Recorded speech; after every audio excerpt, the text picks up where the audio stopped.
With the season of love just around the corner, I'm going to show you how to transform your ordinary Granny Smith apples into beautiful, decorative pink shimmer Valentine's Day candy apples by sharing my strategies and tips on how to make candy apples at home that's going to turn heads and get attention from your customers that will boost your Valentine's Day orders threefold. I will show you the do's and don'ts on how to apply buttercream to your fondant and the substitution to use instead of buttercream if you decide to ship candy apples. Are you ready to make this money? Let me know down in the comments because I know I am. I am here to inspire you all the way from the tip top of the Blue Ridge Mountains. If you are new to me and this channel, we talk about all things candy apple related and sweet treats. So make sure you hit that subscribe button and the bell notification so you don't miss out. Let's make the best candy apples in town. This is Candy Apple TV with DIY Queen Diva. First things first, before making your candy apples, go use my candy apple cleaning method right here to clean your apples and strip off the wax. The link is also in the description box. You will need a candy apple pot. My candy apple pot that I use is right here and it's also in the description box. Since I only grabbed 6 Granny Smith apples out of the bag, I am using 4-3-1 candy apple recipe. That's 4 cups of sugar, 3 cups of water, 1 cup of corn syrup. Anything less than 12 candy apples, I use 1 teaspoon of butter vanilla. I always use butter vanilla unless the customer requests for a different flavor. Now let me share some pro tips that will not only make your candy apples visually stunning, but also boost your orders like never before. Today, we're not just discussing candy apples, we're uncovering the candy apple recipe, the secret sauce that sets your treats apart, and that's using the best candy apple recipe in town. Now, you must have a candy thermometer. You must let your candy apple mixture reach 300 degrees, okay? If you have 12 or more candy apples, in which you will, for Valentine's Day, you're going to use 6-4-1 candy apple recipe for 12 to 24 perfect candy apples. Here I have the Deco Pack Pink Shimmer food color. It's airbrush food color, so therefore we don't need white. Let me go into details with this food color. These are different types of food colors. The color meal is oil-based. This is for chocolate. Oil-based is labeled on the bottle. Oil-based can also be used for buttercream. You still do not need to add white to oil-based colors because this is for chocolate and buttercream. Now in the middle section is the Hobby Lobby brands, and then the yellow, green, pink, and purple gel food colorings. These 2 brands are gel food colorings, Hobby Lobby and Dollar Tree brand, and you do need to add white. This is gel-based food coloring, and you do need to add white. Now over to the right here is my Wilton's White icing color that I use to put with the gel food coloring. All colors except for black, because if I add this to black, it makes my candy apples gray. So I add it to every color but black. This is what I use to avoid my candy apples from being translucent. This is the only thing you need to use with your gel food color. You do not use it with this, your metallic colors, and you do not use it with your shimmer colors because your shimmer colors are like metallic colors. They are water-based. These are water-based. You do not need to add white to these. Let me know down in the comment section if this helps.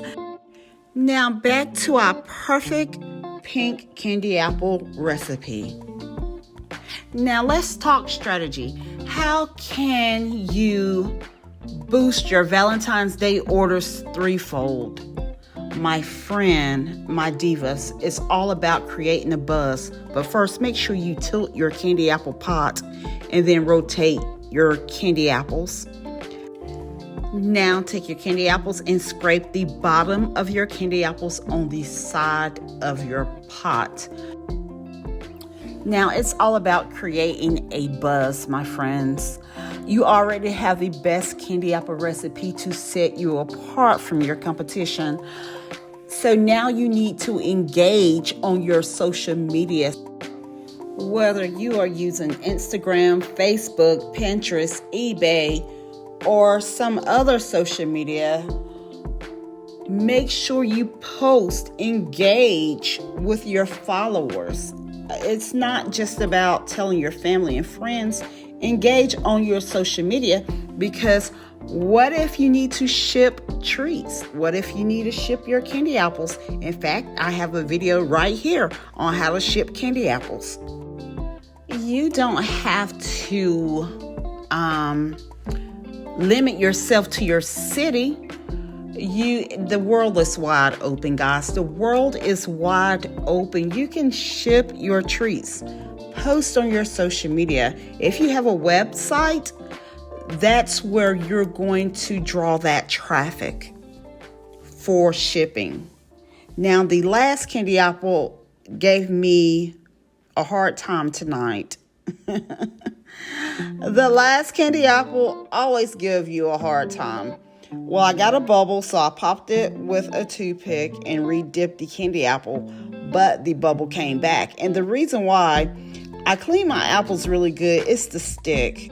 I felt the straw or the wooden stick slide up and down, so I don't think I put this straw on good enough.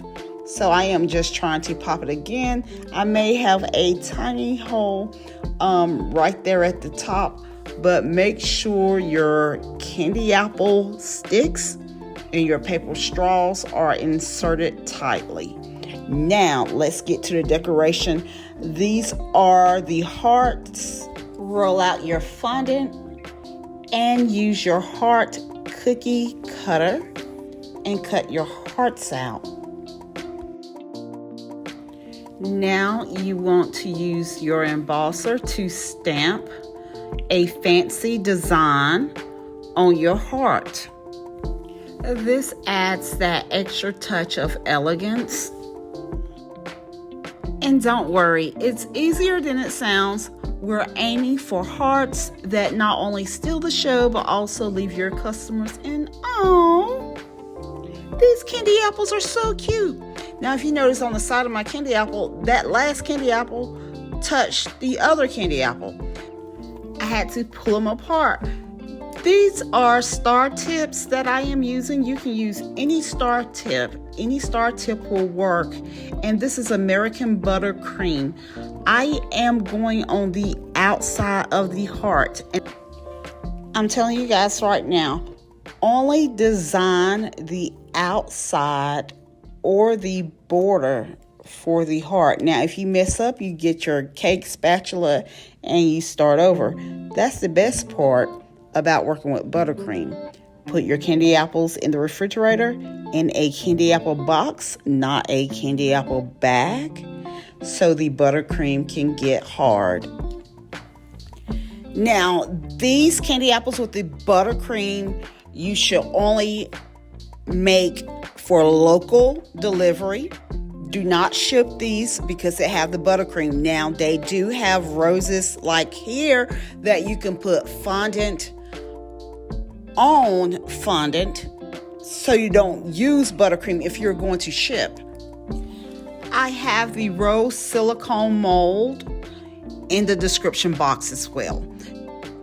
Now I am using cake tip number 352 to make my leaves. Basically, it's a squeeze and pull.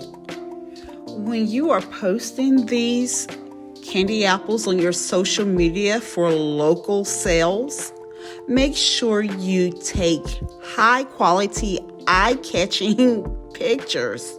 You want your pictures to be pretty and spark the eyes. Again, buttercream is for local deliveries. If you want to ship these candy apples, do not use buttercream, use fondant roses. I am adding sprinkles to the corner of these squares to make the Valentine's Day candy apples more elegant, just to make them really pretty.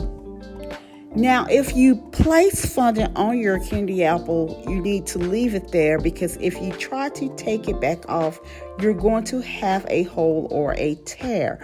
Now I need to add another piece of fondant. With this Valentine's Day candy apple, I used the same star tip and I just squeeze, let go, squeeze, let go to make my stars. And I put a little dazzle around the buttercream with some sprinkles here. You can damp your treat brush and apply just a little dampness on the corner of the squares and then add your sprinkles. But if you apply pressure on the fondant with the sprinkles, it should stick anyways. If you have learned anything from me and want to thank me, here's the link to my Cash App.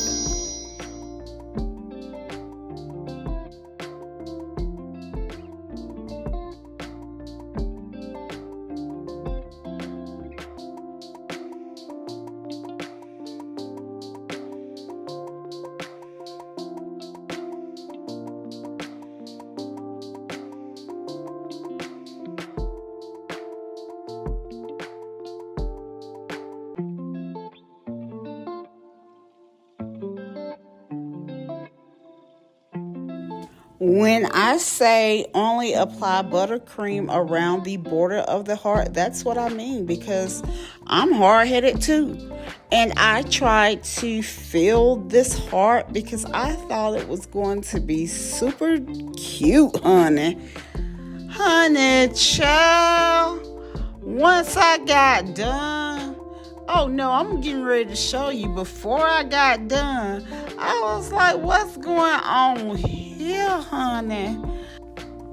Long story short, don't try to add all that buttercream on that fondant piece, but make sure you put the buttercream on the fondant piece, but don't try to fill the heart or because it's too heavy. So keep your buttercream around the border or just add like one little rosette to keep it cute like this, boo. If you have enjoyed this candy apple tutorial, make sure you stay tuned to watch my next candy apple tutorials coming up right here on Candy Apple TV. I'll see you in a few seconds over in my next video.